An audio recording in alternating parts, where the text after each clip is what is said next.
আপনি কি আবৃত্তি শেখেন কোথাও? সত্যি আপনার আবৃত্তি না একেবারেই যাথা, তাই তো? না গো না, ওসব আমার কাজ নয়। তবু মাঝে মাঝে মনে হয়, হ্যাঁ শিখি তো, আমি আবৃত্তি শিখি তো।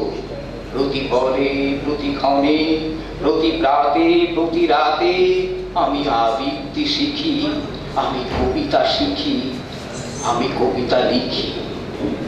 আমি কবিতা লিখি পূর্ণিমা রাতে, যে রাতে ঘুম আসে না দুঃখিনী মায়ের, বাছারে তার বিছানায় শুয়ে শীর্ণ ক্লিষ্ট অভুক্ত কতেক দিন ডাক্তার খালাস জবাব দিয়ে বাঁচার আশা বড় লিখে।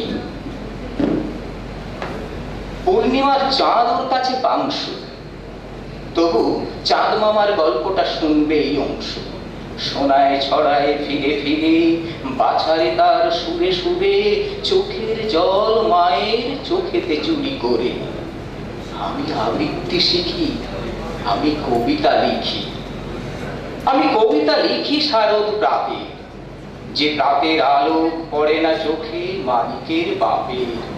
মানিকের বাপ বেশ ভেবেছিল মনে, এবার পুজোয় মানিকের নতুন জামা আর পুটির জন্য ফ্রক চুড়িদার দেবেই সে কিনে।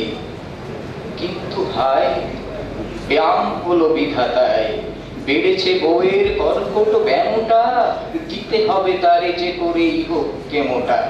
কি হয়েছে তাই কেন কেহ নাহি কয়, মৃত্যু পথযাত্রী সে আকুলি বিকুলি, নিরুপায় স্বামীর মিছে প্রবোধ বলি।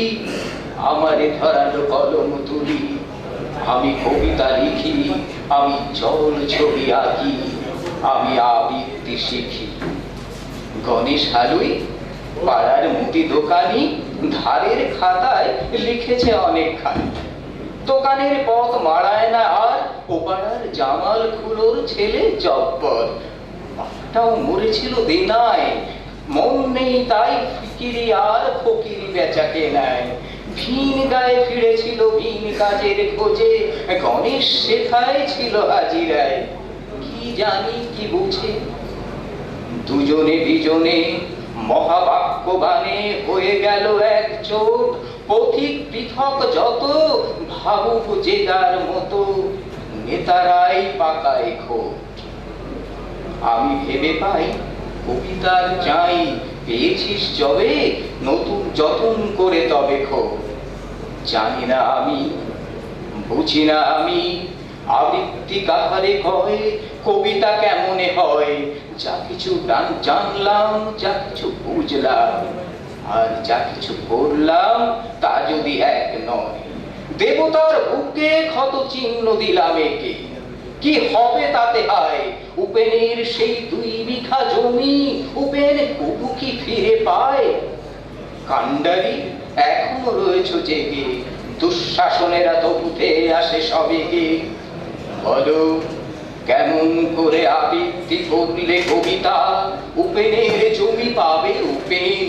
স্বার্থ অত্যাচারীর খড়গ কৃপান, স্বার্থ পূর্তির মৃত্যু ঝাপান, বন্ধ হবে সবিতা। হ্যাঁ, আমি আবৃত্তি শিখি, আমি কবিতা লিখি, আসলে আমি কিছুই শিখি না।